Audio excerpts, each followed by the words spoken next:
morning sa inyong lahat, Luzon, Visayas, Mindanao at sa lahat ng mga OFW natin dyan.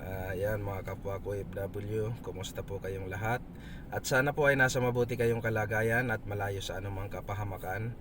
So yung vlog po natin mga ka-road trip, nung nakaraan, alam nyo na mayroon tayong natanggap na natin yung AdSense. So yun, sinubukan na uli natin na makapagpaabot ng tulong sa ating mga kababayan dahil sa tulong ng Team Balatan, yung mga kapatid ko na si Nining Salvi at si Julie B at si Jojo. So yun, at sa nanay ko na nagbigay din ng ng bigas. So yun, at sa tatay ko, salamat tay, na alam ko na talagang suportado kayo sa amin lahat, sa ginagawa namin ng aking asawa at kanila nanay, tatay sa Team Nabua, kanila manay, baby, nana Kuya Kalbo, sa lahat, pati yung mga bata. So yun, mayroon po tayong napuntahan naman, yan, nabigyan ng panibagong pag-asa na kahit sa kunting halaga ay... So yun, yung napuntahan natin yung na vlog nila ni Angelica Talagtag, Team Tabang. So nakita natin yun. So, tapos yun, nakipag-collab tayo sa kanila para may paabot din natin yung ating pagmamahal sa mga pamilya. Tapos yung yun, shout out sa iyo Angelica Talagtag and sa Team Tabang. So salamat at yan, sinamahan din nyo yung Team Balatan ng Bicolanong Kalbo Vlogs na para may paabot yung pag-asa sa kanila na kahit konting halaga, at least makakatulong na sa kanila dahil nga sa yun, kung saan na lang sila nanghihingi ng bigas. Minsan konti lang yung nakuha nila. So at least mayroon tayong naibigay na bigas sa kanila. And sana ay pag-pray nyo lagi sila sa araw-araw nila na sana makasurvive po yung pamilya. At medyo ako nga rin po na di ko alam kung ako yung magbablog doon, kaya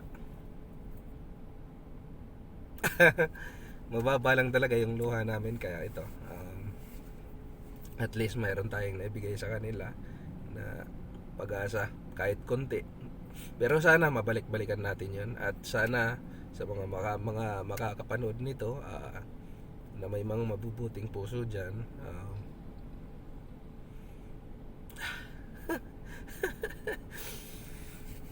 at sana po ay maantig din yung puso nyo na kahit konti lang po na may paabot nyo sa kanila, ay napakalaking tulong na po yun sa pang-araw-araw nilang pamumuhay. Dahil nga sa paswerte pa talaga, nandyan ang Diyos na kahit sa mga bagay na ganyan, 87 years old na po yung nanay nila, na tapos yung tatlong anak niya ay disabled pa. So isipin nyo, yung 87 years old, minsan dapat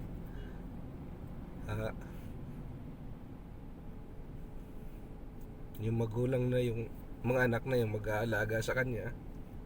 Kaso nga lang baliktad. So yung tatlo disabled, tapos siya 87 years old na. So medyo ang masakit sa nung napanood ko yung dahil ako yung gumagawa ng pag-edit.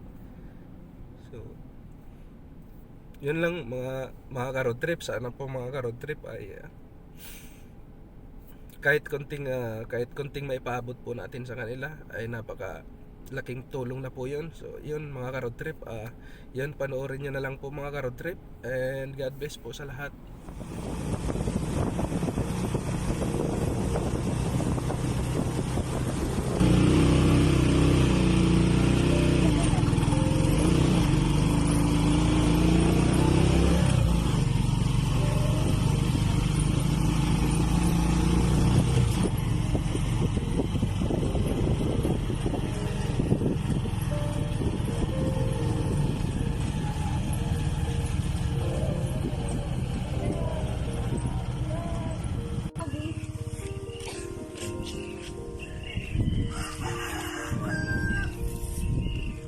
Buko pa pala nakuha ng pasadi. Ah.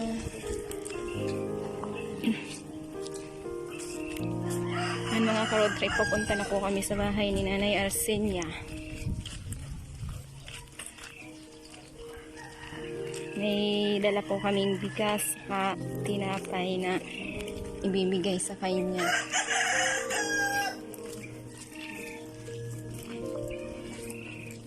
Then kasama rin namin si Angelica Talagtag Vlog.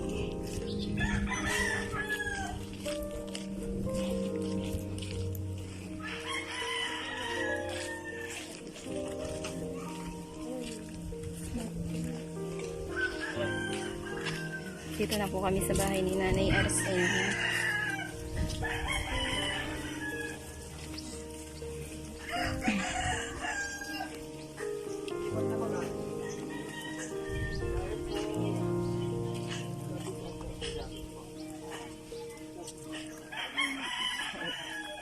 Bisa po. Siya po si Nanay Arsenia na taga San Roque, Bato. Vlog. Nakita kasi yung ano Tadi lang ang nanika mo. tulungan kayong Angelica nakipag ano man sila na para makatulong din ng counseling ko.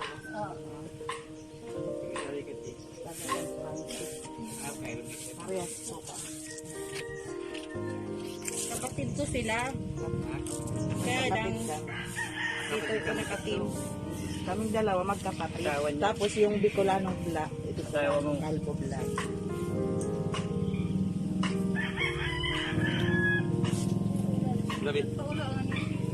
Siya po ay anak po ni Nanay Arsenia. Po ay mayroon pang sakit.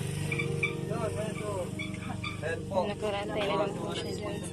Nandiyan na yung ano, yung uniform na ano, binili ko para sa kanila. Ayan, salamat nga ulit sa ano, sa nag-sponsor ng ano,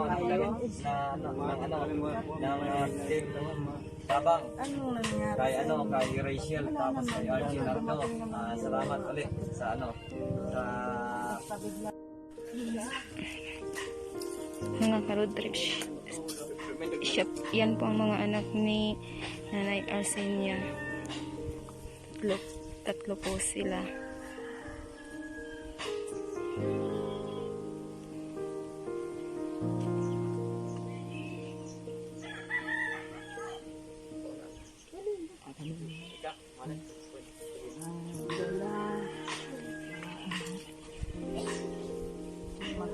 Magandang umaga po sa inyo.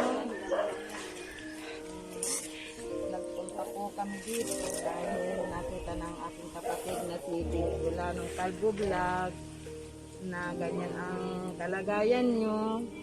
Gusto po naman niyang makatulong ng kaunti. Tapos, unang-una, mag-ano pa tayo sa Panginoon. Mag-umingi ng tulong na para yung sakit nila gumaling. Kaya ano po yung unang sakit nila na naranasan po? Bigla lang sila. Ito, ano dun sa umanang to yan. Alas 12, lumating siya, naligo siya. Alas 12, natapos niya doon sa banda sa baba, sa buwang. Pagdating dito sa bahay, pumunta doon sa baba sa kapatid ko, naligo siya. Yun ang natanda. Sinimulan. Tapos si Isya naman. Ito, ay ngayon lang to. Bigla na lang na, nasusog siya. Para ba nagkasabay-sabay silang tatlo? Hindi naman. Hindi naman. Hindi nauna. Nauna. Sabay naman kami.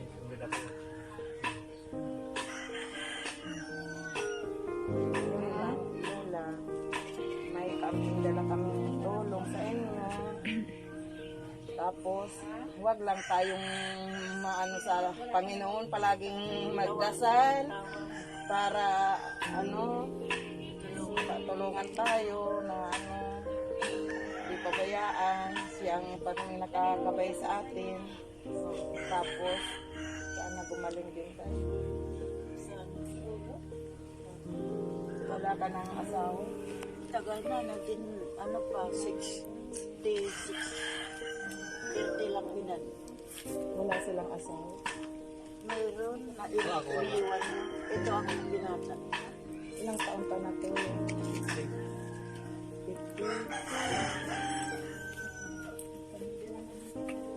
Siya palaging nakatayo.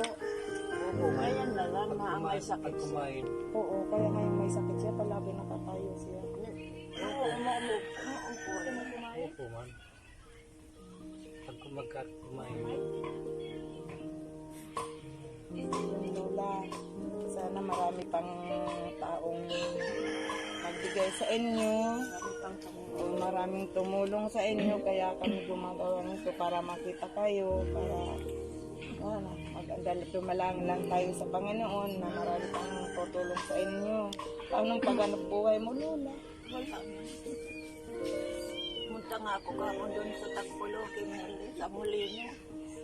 Sabi ko, pabili ng bigas. Pagdating ko doon, 2 tao lang ang nagpa-Molino. Ang binayad yung bigaw, hindi naman yung bigas. Kaya Wala kang nako. walang bigas. Mabuti sana, lola, may dala kaming kaunting Binigyan rin ako ng 4 na takal. Kasi 2 tao.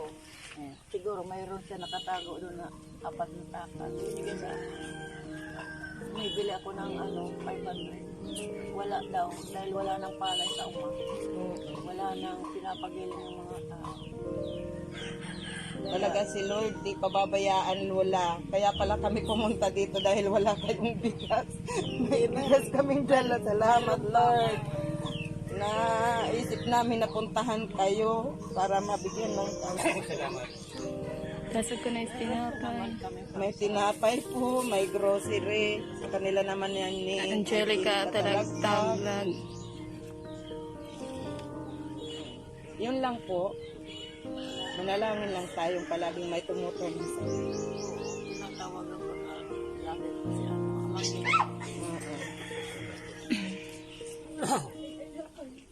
Yeah, thank you so much po kay Bicolanong Calvo sa binigay po niyang tulong para kay Nanay Arsenio at sa kanyang mga anak. Magkasama kami ni Angelica Talagtag, tapos ako, kapatid po ako ni Bicolano Calvo Vlog. Kami po ang nagdala ng kaunting tulong dito sa kanila nanay, mga kuya. Kaya Lord, salamat. Nakatulong po kami ng kaunting. Bakit na yun? Dito tumilip. Bumalik ka na po ba din sa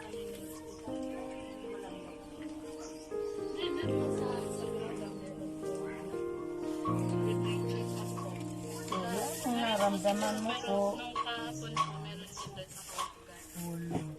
ano ang ulo mo? Masakit?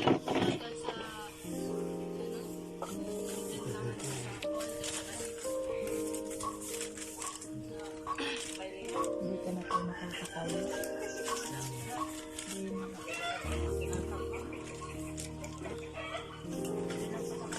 Pirang taon na raw yun Ilang din. taon ka na po na nakahiga dyan? Naglakad ko pa po. Ayun na, ang pinuto ko. Iatid mo ko dito sa minute.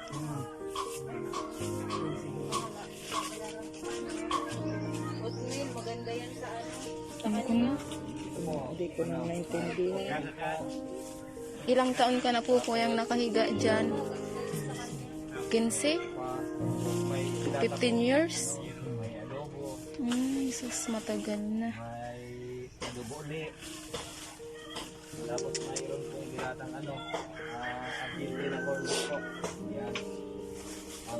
May asukan, may kape, Malalig lang tayo kay Lord, Kuya.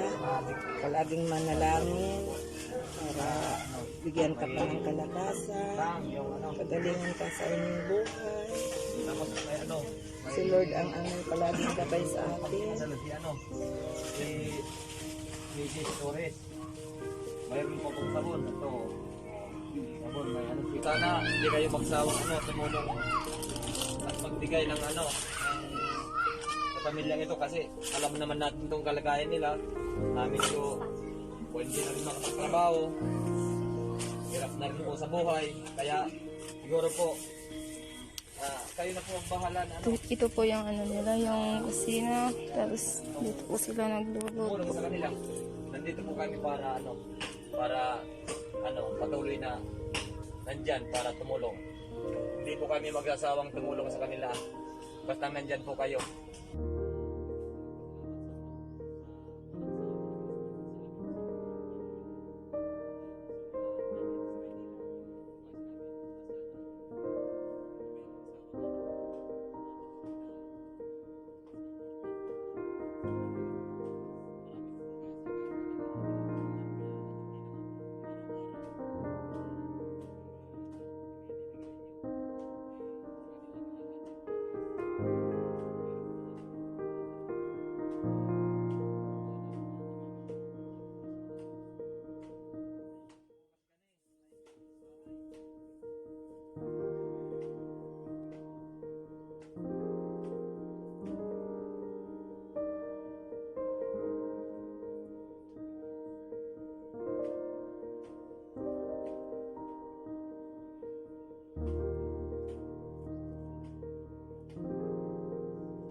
Sabi, pala gusto mo ng tinapay.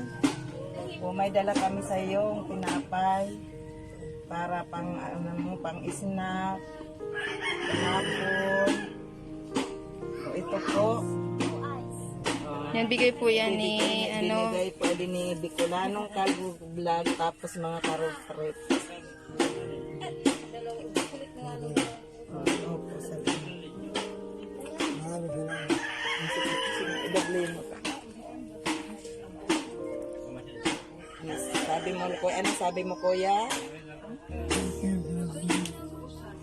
Opo. Thank you daw po.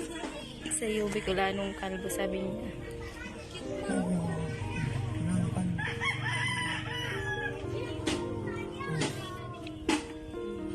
Yan, pagaling ka po. Pagaling ka lang po, kuya. Huwag pong makalimot na manalangin lagi kay Lord. Diyan lang si Lord. Hindi ka po niya pababayaan. Pray lang po. Sabi sa doktor, kung ko lang sa bakasyon.